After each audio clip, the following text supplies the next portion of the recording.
Baiklah, Assalamualaikum warahmatullahi wabarakatuh.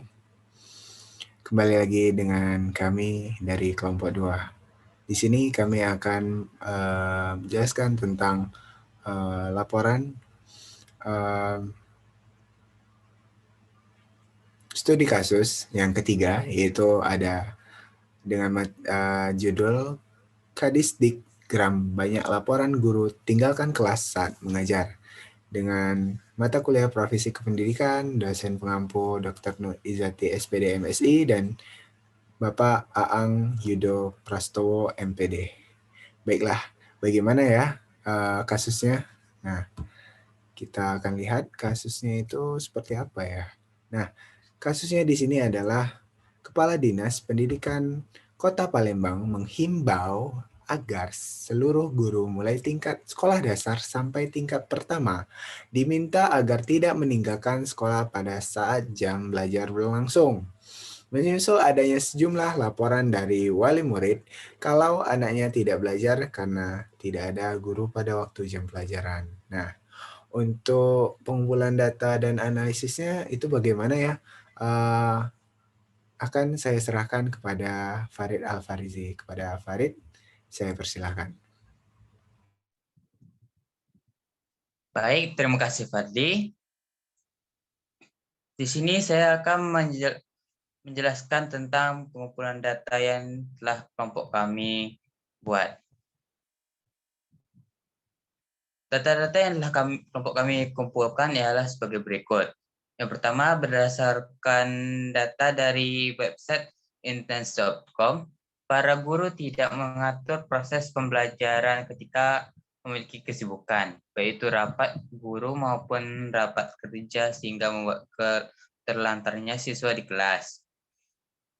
Yang kedua, juga berdasarkan dari website intense.com, mengatakan bahwa ketahuannya terlantar siswa akibat dari tidak adanya proses pembelajaran di kelas ke Kepala Dinas Pendidikan Kota Palembang, Haji Ahmad Zulinto, karena adanya sejumlah laporan dari wali murid kalau anaknya tidak belajar dan tidak ada guru pada waktu jam pelajarannya. Yang ketiga, berdasarkan Undang-Undang Nomor 20 Tahun 2003 tentang Sistem Pendidikan Nasional, Bab 1 Pasal 1 Ayat 20, menyatakan bahwa pembelajaran adalah proses interaksi peserta didik dengan pendidikan dan sumber belajar pada suatu lingkungan belajar.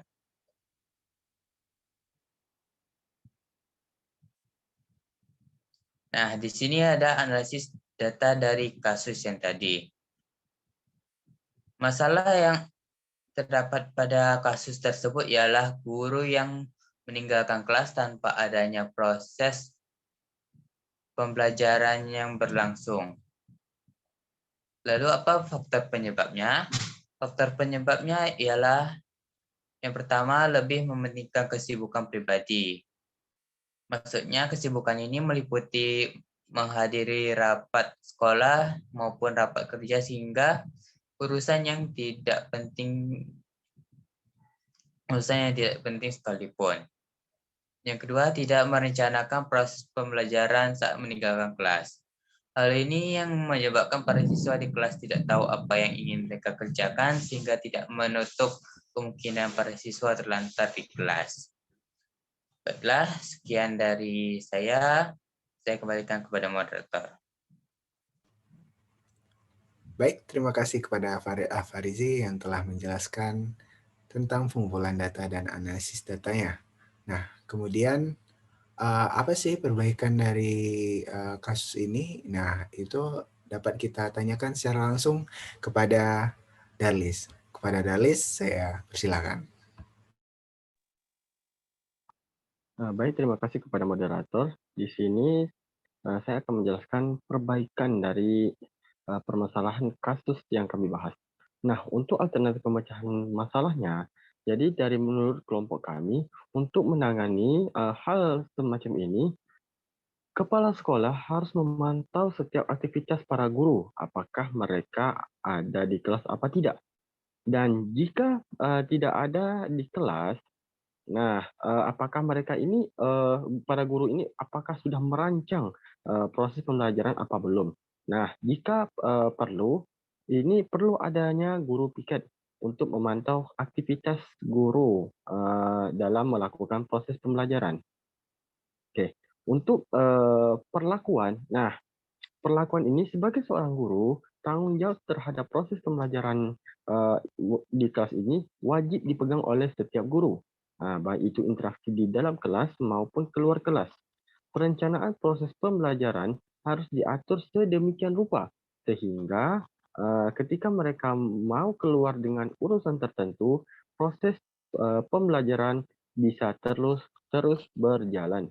Nah, sebagai evaluasi, kepala sekolah maupun pengawas haruslah tegas dalam menangani hal ini, terutama jika ada urusan yang tidak penting sekalipun, haruslah para guru telah mempersiapkan rencana proses pembelajaran, sehingga ketika mereka ditinggalkan, proses pembelajaran kelas ini tetap berjalan. Nah, untuk kedepannya, agar tidak terjadi kasus seperti ini, baik kepala sekolah maupun dinas pendidikan, terutama di kota Palembang, berdasarkan kasus ini, memberikan sanksi tegas kepada guru yang lalai dengan tugasnya. Dengan demikian, setidaknya kasus ini dapat diminimalisir ataupun kalau perlu sekalipun kasus ini tidak terulang lagi. Nah, itu saja perbaikan dari kelompok kami.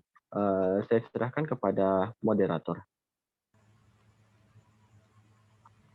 Baik, kepada Darlis, terima kasih kepada Darlis yang telah menyampaikan perbaikannya dari kasus ini. Nah, mungkin itu saja yang dapat dari kami kelompok 12 sampaikan. Terlebih terkurang saya mohon maaf. Saya undur diri. Wassalamualaikum warahmatullahi wabarakatuh.